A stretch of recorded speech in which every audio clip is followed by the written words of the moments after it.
Baik teman-teman, kembali saya update untuk memberitakan terkait Roy Suryo. Wah, ini nih Roy Suryo ternyata sekarang sudah ditahan teman-teman. Perjalanan panjang ini kita sudah menyimaknya nih. Roy Suryo CS begitu terlihat bencinya terhadap Pak Joko Widodo, mantan Presiden ke-7 Republik Indonesia, sampai rame seantero jagat. Luar biasa. Oke, Roy Suryo mengatakan ijazah Jokowi palsu. Namun akhirnya tamat riwayat Roy Suryo ini. Ya, sudah resmi ditahan oleh pihak kepolisian Polda Metro Jaya. Seorang pakar telematika Roy Suryo dan juga Dr. Tifa resmi ditahan. Ya, Dr. Tifa juga tersangka kasus dugaan tudingan ijazah palsu mantan Presiden ke-7 Republik Indonesia, Joko Widodo. Ditangkap pada Jumat 19 Juni 2026.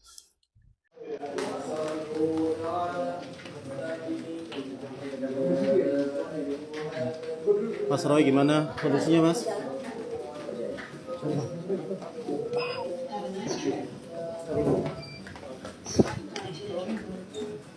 Mas Roy, gimana ini, Mas? Akhirnya ditahan nih, Mas. Pasti.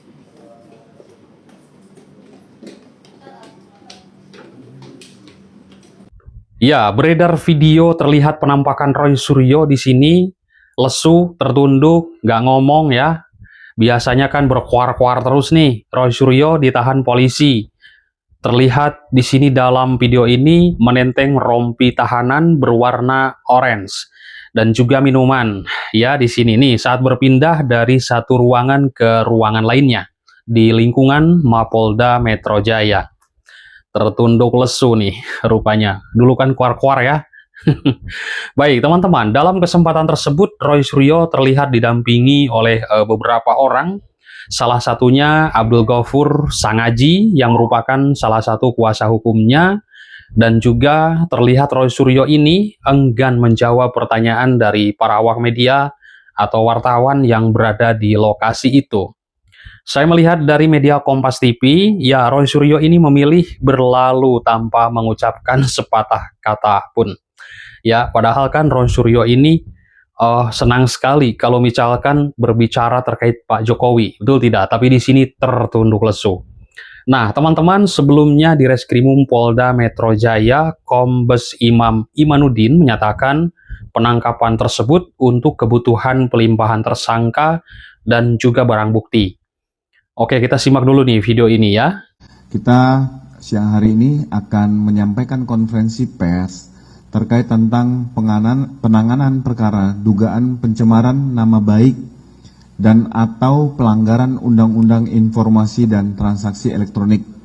Ini kita laksanakan pada Jumat 19 Juni 2026 lebih kurang pukul 14.13.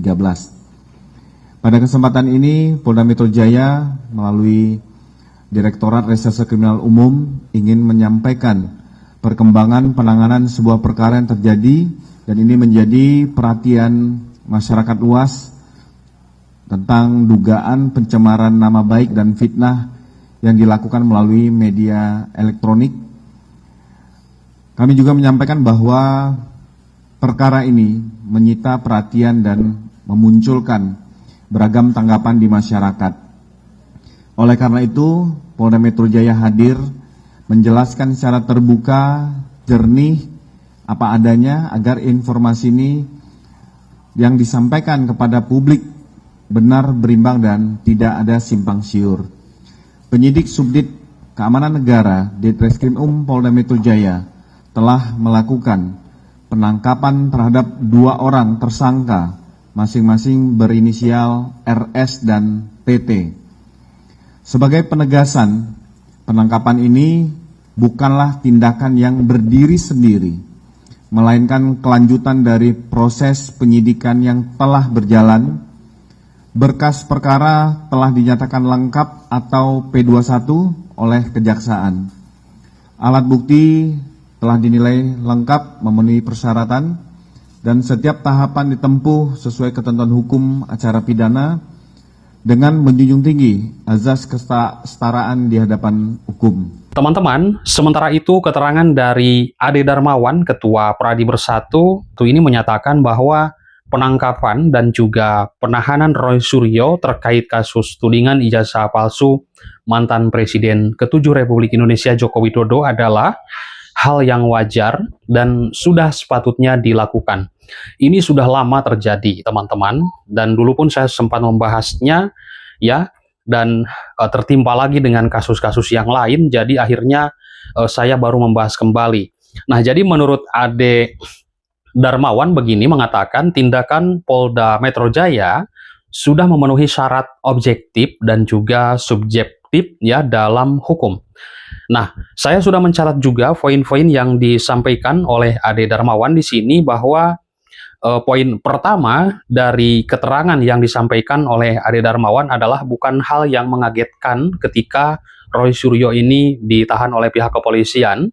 Ade Darmawan menyebut langkah penangkapan penyidik Polda Metro Jaya pada hari Jumat 19 Juni 2026 hari ini ya, jadi bukanlah sesuatu yang mengejutkan menurutnya, melainkan proses penegakan hukum yang memang seharusnya berjalan, begitu. Nah, jadi menurutnya sudah memenuhi syarat hukum. Secara hukum acara, ancaman hukuman dalam kasus tersebut di atas 5 tahun sehingga memenuhi syarat untuk dilakukan penahanan. Nah, lalu tindak lanjut dari permintaan sebelumnya, pihak Ade Darmawan secara resmi telah bersurat dan juga mendesak kepolisian agar Roy Suryo CS segera ditahan karena telah berstatus tersangka dan juga merupakan mantan narapidana dengan tindak pidana yang berulang. Nah, lalu setelah penangkapan Roy Suryo, dan ini rame ya, seantero jagat maya, penangkapan Roy Suryo dan juga Dr. Tifa, bagaimana tanggapan dari mantan Presiden Joko Widodo atau Pak Jokowi? Kita simak video ini. Penangkapan Roy Suryo dan Tifa kali ini tanggapannya seperti apa, Pak? Ya, kita ikuti proses hukum yang ada sampai nanti di sidang pengadilan, karena nanti pengadilanlah yang akan memutuskan. Kita ikuti. Nanti Pak Jokowi rencana akan hadir langsung di persidangan atau seperti apa? Akan hadir. Jadi Pak Jokowi memastikan akan membawa ijazah aslinya ya ke persidangan. Iya, sesuai yang sudah saya sampaikan. Siap. Masih di Polda ya Pak jasa? Iya, masih di Polda. Ya, kebetulan saya ada urusan terkait pemeriksaan Mosato tadi pagi, kita ada koordinasi, tapi ini baru tahu pagi ini nih, katanya ada penangkapan terhadap Roy Suryo. Intinya bahwa apa yang terjadi itu hal yang wajar ya, bukan suatu hal yang mengagetkan buat kami, karena memang bukan yang terbaik ini, tetapi ini adalah yang seharusnya. Jadi berbeda ya, melakukan yang terbaik pihak kepolisian, tapi inilah yang seharusnya dilakukan oleh Polda Metro Jaya. Yang pertama adalah ini adalah amanat aturan dan perundang-undangan. Secara hukum, bahwa memang KUHP kita mengatur di atas 5 tahun harus dilakukan penahanan, secara syarat subjektif dan objektifnya itu udah terpenuhi. Terpenuhinya di mana? Secara material iya. Terus kemudian mengulang tindak pidananya. Terus kemudian tiap hari melakukan glorifikasi terhadap persoalan-persoalan yang ada, yang sebenarnya adalah isu bahwa kita ketahui bersama bahwa Mas Roy memang adalah seorang memang pakar komunikasi sebenarnya kan, karena beliau disiplin keilmuannya adalah pakar komunikasi. Jadi saya rasa ini yang seharusnya dilakukan Polda Metro Jaya. Nah, kita mengapresiasi betul Polda Metro Jaya atas apa yang telah dilakukan hari ini. Namun begitu kita harus menunggu dong ya, apa rilis resmi dari Polda Metro Jaya. Jadi kita nggak bisa berbicara banyak juga ya terkait hal ini. Tentunya apa sih yang akan dilakukan oleh Polda Metro Jaya setelah ini, tahapannya bagaimana? Tentunya itu menjadi konsen Polda Metro Jaya. Ada pertanyaan? Ya. Dari sana kan tetap argumentasinya, asumsinya ada tekanan dari yang Oh enggak. Ini sama sekali tidak ada hubungannya dengan tekanan ya. Independensi Polda Metro Jaya adalah yaitu melaksanakan hukum. ya, melaksanakan. Adapun permohonan-permohonan, ini saya klarifikasi sekalian ya. Adapun permohonan-permohonan yang kami ajukan itu merupakan kembali kepada independensi serta kewenangan dari Polda Metro Jaya gitu loh. Pak, khususnya Dir Krimun yang kita ketahui memang Pak Dir agak tegas ya orangnya. Nah, setahu saya mengenal beliau. Tapi apapun itu dikembalikan kepada Polda Metro Jaya. Kalau dia ada hak tidak merespon juga hal itu gitu. Jadi ini kita bisa apa juga, dan itu kita kembali ke Polda Metro Jaya. Makanya hari ini kita tunggu lagi rilis resmi. Tentunya teman-teman wartawan juga sudah menunggu ini. Nah, sebenarnya masyarakat Indonesia satu hal yang paling penting ya, bahwa masyarakat Indonesia saat ini sangat menantikan ini, bahwa apa yang mereka harapkan akhirnya terkabul, bahwa dikabulkan oleh dengan menggunakan kewenangannya Polda Metro Jaya. Masyarakat Indonesia merasa pastinya tentunya melihat ini adalah apresiasi yang cukup sangat tinggi, bahwa penegakan hukum di Indonesia hari ini kita nggak boleh main-main, apalagi tindak pidana korupsi ya. Perlu saya ingatkan bahwa saat ini presiden kita Prabowo Subianto loh, ini jangan main-main, beliau itu paling tegas dan sadar hukum. Nah, beliau itu orang yang sangat sadar hukum ya, beliau menjadi presiden gitu. Jadi jadi gini, KUHAP itu saya jelaskan bahwa KUHAP itu berlaku ketika terjadi penahanan. Kayak hari ini, katakanlah hari ini dilakukan penahanan, itu berlaku ya 20 hari ke depan. Masa di mana kepolisian menahan. Kemudian nanti bisa diperpanjang 30 hari lagi oleh jaksa penuntut umum ya. Kemudian nanti bisa diperpanjang lagi oleh pengadilan. Jadi artinya tahapan-tahapannya baru on yang namanya KUHAP itu ketika ini dilakukan penahanan. Nah, inilah yang memiliki timer atau waktu. Nah, ini tidak boleh lama-lama. Dia hanya 20, tapi saya rasa kan Mas mungkin ada pemeriksaan atau apalah ya. Kita nggak tahu ya bagaimana penyidik menahan, nanti apakah akan dilakukan pemeriksaan lebih intensif lagi. Ya kan, tentunya ini perlu custom banget ya untuk kasus ini, karena ini sudah dilakukan penahanan, berarti kita meyakini semua bahwa baik proses disiapkan untuk peradilan. Oke. Ya. Saya mau tambahkan dari sedikit ya. Pak Soni. Jadi gini, pertama ya, Oke. pertama kita mengapresiasi kalau ini benar, karena kita baru isu yang kita dapatkan. Cuma tadi berita-berita yang kami dapat juga Sudah itu tidak dikonfirmasi main-main, tadi dengan termasuk Refli dari Harun tadi. dari CNN, termasuk juga dari pengacaranya Harun, tadi ya.